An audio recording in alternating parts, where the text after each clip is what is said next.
Então, como eu estava falando, a gente tem aqui um conjunto de áreas que são relacionadas à recuperação de informação, né? No caso aqui a gente tem em inglês aqui, né, IR, que é Information Retrieval. Então, quando a gente tem uma seta na direção do Information Retrieval, a gente tem alguma característica que é natural da recuperação de informação. Quando a gente tem uma seta no sentido da área correlata, é uma coisa que é mais próxima dessa área, tá? Então, por exemplo, aqui a gente tem que quando a gente tem bancos de dados em comparação com recuperação de informação, a gente vê que em banco de dados a gente tem mais estrutura de dados tabulados, a gente tem consultas booleanas, né, com expressões booleanas, enquanto que em recuperação de informação a gente vê mais dados não estruturados, consulta em linguagem natural. Tá? Aí quando a gente fala de inteligência artificial, né, aí a gente sabe toda a capacidade, todo o poder que a IA tem, tá? Mas quando a gente reduz isso para a recuperação de informação, a gente diz que normalmente a gente tem uma necessidade de busca que é especificada pelo usuário, certo? E essa busca ela não é exaustiva, ela não vai buscar todas as possibilidades. A gente vai ver que para a gente ganhar performance, a gente vai especificar o espaço de busca, né, do que passa a ser encontrável naquela base, e aí se casar a busca com o que a gente, da forma como a gente estruturou, aí sim aquilo se torna recuperável. Mas pode ter informação que não venha porque a gente não preparou o mecanismo de busca para recuperar por alguma perspectiva que não foi pensada a priori, tá certo? E quando a gente pensa em inteligência artificial, a gente pensa em possibilidades muito mais amplas, né? Um escopo muito mais aberto. Aí quando a gente fala de sistemas de recomendação, aí a gente, ao invés de busca, né, a gente tenta entender a necessidade do usuário, né, o perfil do usuário, para simplesmente recomendar itens a ele ao invés de ele especificar o que ele quer, né? Aí, quando a gente fala de aprendizagem de máquina, machine learning, supervisionado, né, a gente tem uso intensivo de dados para fazer treinamento dos modelos, né, para que esses modelos sejam capazes de fazer inferência a posteriori. E, em contrapartida, na área de recuperação de informação, a gente não treina modelos com dados, tá? A gente utiliza os dados e a gente prepara esses dados, né, com conhecimento de especialista, né, especialista em um domínio específico da busca ou de especialista em busca, tá? E aí a gente consegue recuperar a informação, tá? Ou seja, não tem treinamento em comparação como acontece na machine learning supervisionado. Quando a gente fala de ciências bibliotecárias, né, library science, a gente tem um vocabulário um pouco mais controlado, um cenário um pouco menor, né? Tem muita navegação, né? Você sai navegando por tipos de documentos, de livros, de artefatos bibliotecários. E do lado da recuperação de informação, a gente imagina que a escala seja muito maior, a gente vai ter muito mais elementos, né? E uso de algoritmos mais complexos para isso. Aqui a gente tem Information Seeking, né? Yes.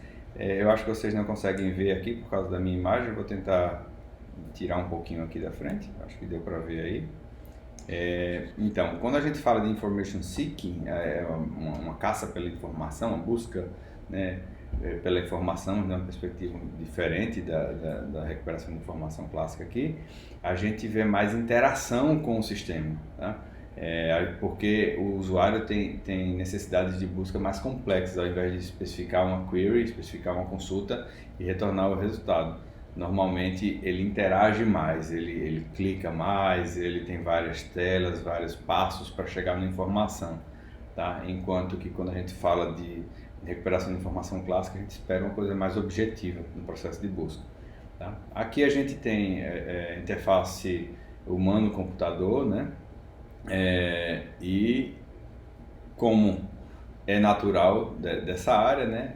É tudo muito centrado no usuário, né? E aqui tem uma ligação um pouco diferente, porque não necessariamente existe uma perspectiva voltada para uma área ou para outra, ela simplesmente se relaciona porque a recuperação de informação também está muito relacionada a essa necessidade do usuário, né, de recuperar a informação, só que a gente precisa preparar a forma como o usuário vai especificar a necessidade dele, né, e como o usuário vai ter como resultado o que ele busca, né, e de uma forma que a interação humano-computador seja efetiva, né, seja otimizada também.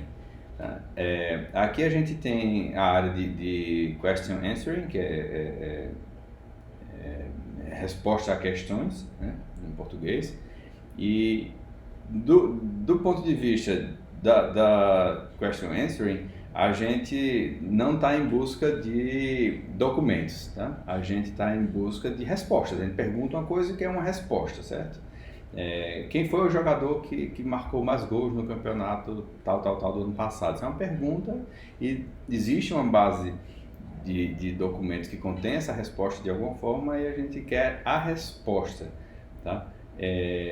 E do ponto de vista da recuperação de informação, a gente pode dar essa resposta, mas normalmente a gente associa a fonte, mostra como foi que a gente achou, ou a gente simplesmente utiliza técnicas de question answering para processar melhor a nossa consulta e recuperar o documento de uma forma mais eficiente, retornando para o usuário de forma clássica. Isso pode acontecer também.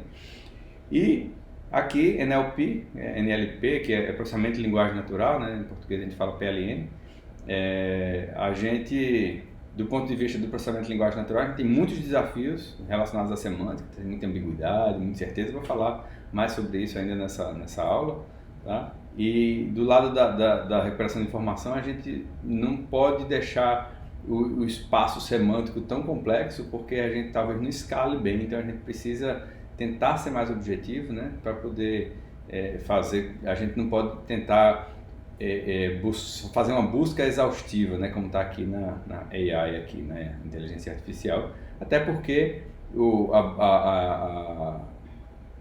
processamento de linguagem natural é uma sub-área da inteligência artificial, tá? Então a gente tem algoritmos um pouco mais enxutos, um pouco mais objetivos, que por vezes usam técnicas de NLP, mas não com tanta complexidade para a gente poder escalar essa busca.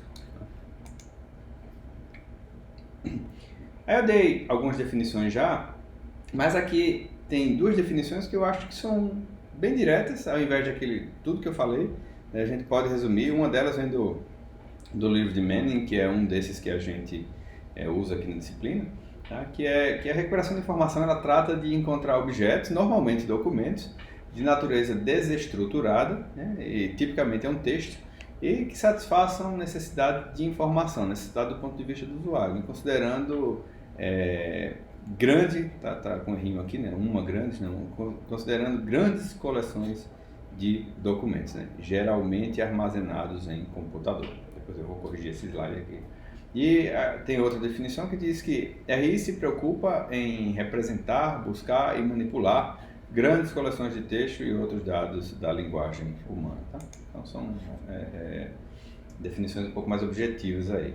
E tem uma outra visão que eu acho interessante também, que diz que a recuperação de informação é uma busca por similaridade. Isso é importante a gente frisar, porque existem muitas técnicas de verificação de similaridade, algoritmos de similaridade entre diversos tipos de dados, né, texto, outros tipos, e que está totalmente ligado à recuperação de informação. Normalmente a gente tem uma necessidade, por exemplo, eu quero procurar quais são as teses que foram feitas por aí, mais parecida com uma tese que eu tenho na mão, de um aluno que está escrevendo, para saber se tem alguma coisa parecida, alguém está fazendo alguma coisa similar, né, para a gente ter ciência disso. Então, eu pego a tese e dou para um algoritmo, o algoritmo me diz o que é que tem de similar. Isso é um processo de busca, né? E a relevância poderia ser considerada quanto mais similar, mais relevante, né? Então, essa similaridade pode ser, no caso, entre um documento e uma consulta. Essa consulta pode ser por termos, por perguntas, mas pode ser também por um outro documento, né? Pode ser entre documentos, né, de uma coleção, mas já é uma perspectiva diferente, ou seja, eu tenho milhões de documentos e eu não sei exatamente como eu poderia categorizar, separar eles em grupos para facilitar meu processo de busca. Aí eu dou para os algoritmos, eles separam em grupos, e isso pode ser um passo intermediário para eu chegar, né, no resultado dada uma certa busca posterior, tá?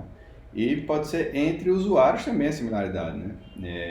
Se eu tenho uma necessidade de busca e baseado somente na similaridade de como eu especifiquei a minha consulta com os documentos, eu vou ter um resultado, mas se eu levar em consideração também como outras pessoas parecidas comigo fizeram aquela busca, ou seja, uma busca que talvez tenha relação com um serviço local, restaurantes locais, alguma atração local de turismo, enfim.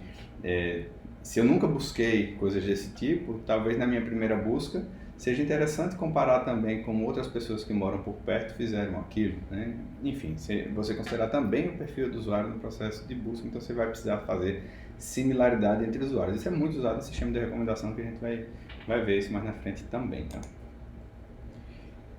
Em relação aos tipos de dados, o nosso foco aqui vai ser em dados textuais, certo? Mas, como eu já falei, a recuperação de informação ela se estende para vários outros tipos de dados, como imagens, vídeos, né, áudio e qualquer outro dado que você possa armazenar e que você eventualmente, né, queira recuperar como uma informação útil para o usuário. Eu vou parar aqui e continuo em outro vídeo também.